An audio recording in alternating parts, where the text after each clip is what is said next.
Découvrez le Géant, le tout nouveau pari de LeTurf et Genibet.fr. Trouvez un cheval placé dans toutes les courses de la Réunion du Géant et c'est gagné. Avec le Géant, tous placés pour gagner.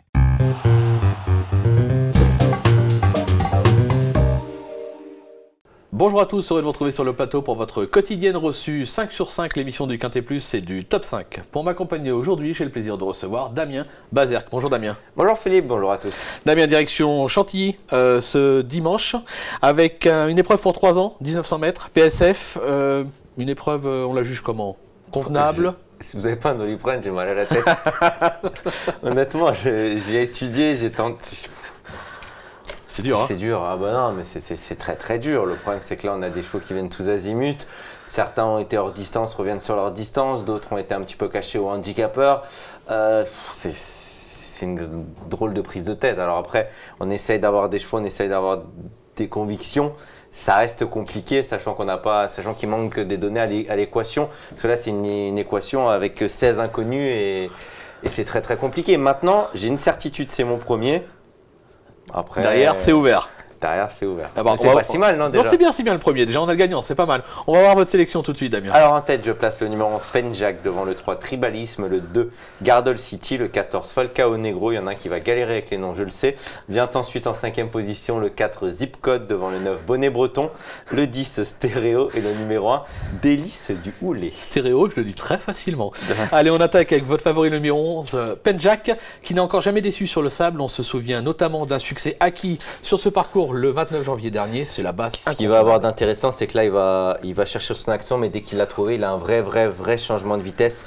Ce qui, en plus, à Chantilly, c'est pas toujours facile de refaire les mètres. Là, on voit qu'il le fait franchement plaisamment pour venir prendre le meilleur, notamment à Bonnet Breton et Falcao Negro. Là, on le voit, il le fait assez facilement. Je pense que depuis, le cheval a bien progressé. Là, vous avez entièrement raison. C'est vrai qu'en sur la PSF, on peut absolument rien lui reprocher. Le dernier coup à Fontainebleau, je pense que le terrain était un petit peu trop profond. Le cheval a été monté d'un petit peu trop loin. On sait que c'est compliqué de revenir en pleine piste du côté de Fontainebleau. Donc, je ne tiendrai pas cas de cette course-là. Ses débuts handicap étaient vraiment très bons. Ce jour-là, le cheval était très loin. Et surtout, j'ai l'impression qu'il a vraiment un drôle de beau modèle.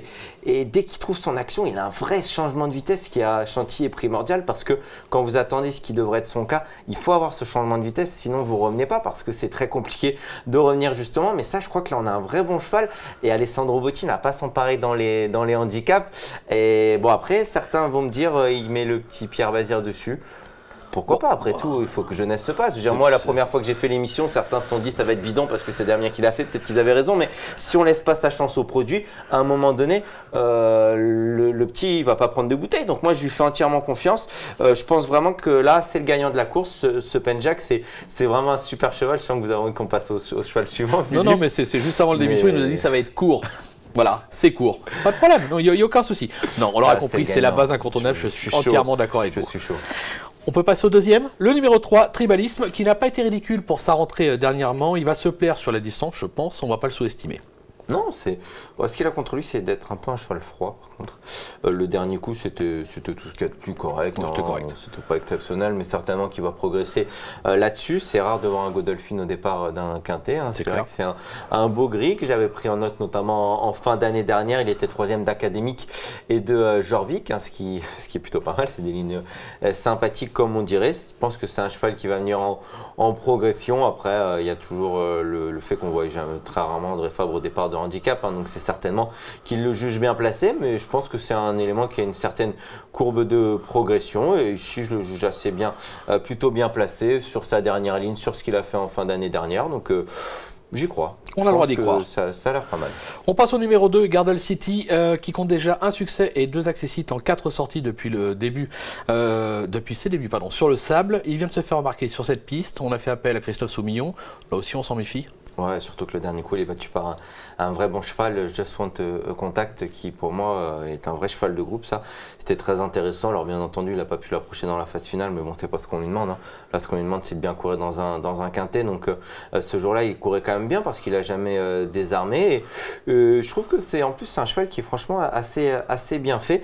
Moi, j'y compterai. Déjà, la rentrée à Lyon-la-Soie était très bonne. Les lignes sont correctes. Entraînement Botti, on appelle Soumillon à la rescousse, qui est en forme. On l'a vu remporter un quintet récemment là, à 19 contre 1, d'ailleurs c'était beau, pour Corinne Barambard. Donc faisons-lui confiance, hein. C'est un élément qui n'a pas fini de nous étonner, mais sur sa dernière course, moi en tout cas il m'a bien plu. Allez, on va s'en méfier.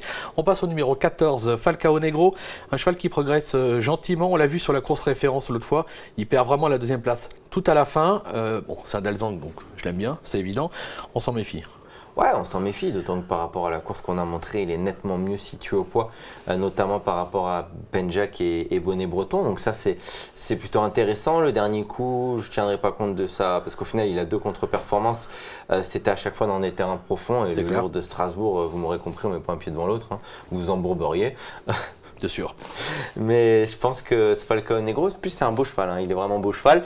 Il est capable, on l'a vu, de prendre la tête. Ce qui à Chantilly va être primordial, surtout avec le nombre de partants qu'il y a, parce qu'il y a encore, en plus des 16 inconnus, c'est qu'il y aura des malheureux, ça on le sait. C'est sûr. Lui, en allant de l'avant, pourrait s'éviter certains problèmes. Donc sur la ligne de Penjac, c'est assez logique que je lui vois une chance. Mais là encore, je pense que c'est un cheval qui est plutôt bien situé au poids, là dans le bas du tableau. Moi, je le vois bien courir. Allez, on s'en méfie. On passe au numéro 4, Zip Code. Elle a déjà gagné sur le sable cantilien. Ses dernières sorties sont correctes. Elle est surtout bien garée avec le 5 dans les stalles. Elle aussi, elle peut surprendre à Bellecote. Ouais, j'ai beaucoup aimé sa course du côté de Fontainebleau. C'était vraiment extra.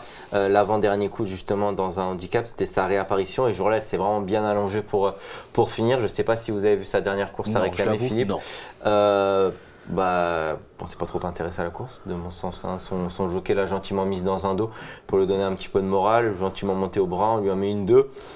On trouve son action à 100 mètres du poteau et c'est plutôt plaisant. Hein. Je pense que la jument a déjà fait ses preuves au niveau des handicaps. Entraînement Rodolphe Collet, il a certainement dû la préparer en vue de cette épreuve. Je pense que tous les feux sont ouverts. Et puis honnêtement, moi j'étais au papier comme ça, en faisant le papier, je me dis, la dernière course quand même, elle me refroidit. Mais je l'ai revu, je vous dis, pour moi on ne s'est pas intéressé à la course. Hein. On a gentiment attendu dans un dos et on a décalé à 100 mètres du poteau. Très gentil. D'où l'importance de regarder les courses références. Merci beaucoup Damien pour toutes les infos. Un petit bonus dans cette émission puisque Florent Guy a été à la rencontre de Patricia Butel qui présente le numéro 6 Valekid. Vous ne l'avez pas dans votre sélection, mais on va l'écouter tout de même. On se fait plaisir, on essaye de faire plaisir à l'écurie RMC. On avait le choix entre le réclamé de demain à Fontainebleau et ce handicap qui arrivait dimanche. Bon, on essaye, je pense qu'il est pris un petit peu au handicap, surtout que c'est pas un grand cheval, mais bon, on tente l'aventure. Patricia, avant coup, plus pour une place? Oui, voilà, après, le cheval est vraiment en belle condition, il a bien travaillé. Je le vois plus pour une place compte tenu de son poids. Bon, voilà, pour une petite cote, pourquoi pas, ça va être amusant. Honnêtement, je ne regrette pas de ne pas l'avoir mis. Ouais, non, c'est ça, normal, dit pour une petite place. Oui, ils se font plaisir, ils ont raison. C'est dommage qu'il y ait un avion qui soit passé par là au même moment. Ça arrive parfois. Ça arrive. Attends, il pouvait y avoir un avion qui passe. En parlant d'avion, il suffira juste de regarder le quintet de ce dimanche aux alentours de 15h15. Il y aura un avion, ça s'appellera Penjac. Voilà. Penjac, c'est fait, c'est dit, c'est annoncé. On va se quitter avec une petite pépite dans la 6e. Avec un autre avion. Un autre avion qui s'appelle 1000 et 1000. Oh, superbe. Le 601. Exactement. On ne peut rien vous cacher. C'est votre chouchou. Ah, vous êtes merveilleux, Philippe. Bah oui, déjà quand il courait dans les quintets, c'est un cheval incroyable. Pour sa rentrée, nul doute qu'il va être prêt. L'an dernier, pour sa rentrée, il avait gagné. C'est un crack, tout simplement. Là, je pense que voilà. Honnêtement, il n'y a rien à dire sur ce cheval-là. Ce qu'il a fait l'an dernier, c'est phénoménal. Il met tout le temps son cœur sur la piste. Une nouvelle fois monté par Thierry Tulez. Là, je pense que d'entrée de jeu, je lui fais confiance. On l'a vu avec l'écurie Lerner. En plus, a repris la forme avec un coup de 2 récemment. Donc, non, j'y crois, 1000 et 1000 pour sa rentrée, il ne va pas y avoir de problème. Voilà, il n'avait rien à dire sur le cheval. Il nous a fait une 30. Merci Damien pour toutes ces informations. Merci à vous de nous avoir suivis. Allez, vous voulez qu'on Quel courage. Ça va aller. Merci. Taisez-vous, El Kabash. Merci beaucoup. À très vite sur le plateau. Bon jeu. Au revoir. Au revoir.